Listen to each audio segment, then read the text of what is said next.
Dads with young kids, this is for you. One of the most important emotional skills you can teach them is explained really well in this children's book of all things. So what's the skill? It's empathy.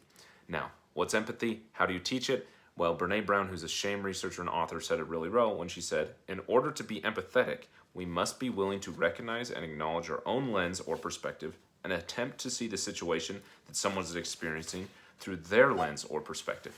Or, in the words of the children's book, if I can turn to the right page,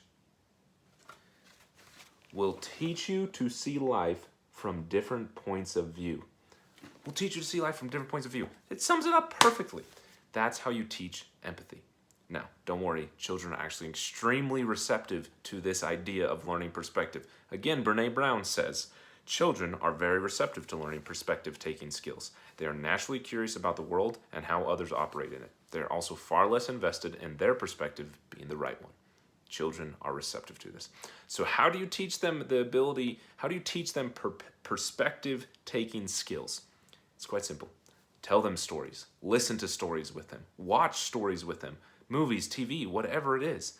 Then, after you engage in that story, most importantly, ask them questions about it. Like, why do you think the character felt that way? How do you think that character felt? Or, why do you think they did that? Ask them to try and put themselves in the perspective of whatever character from the story they just watched. They're now using their skill to put themselves in someone else's perspective. If you need help picking out good movies that you feel comfortable showing to your children, I recommend going to commonsensemedia.org.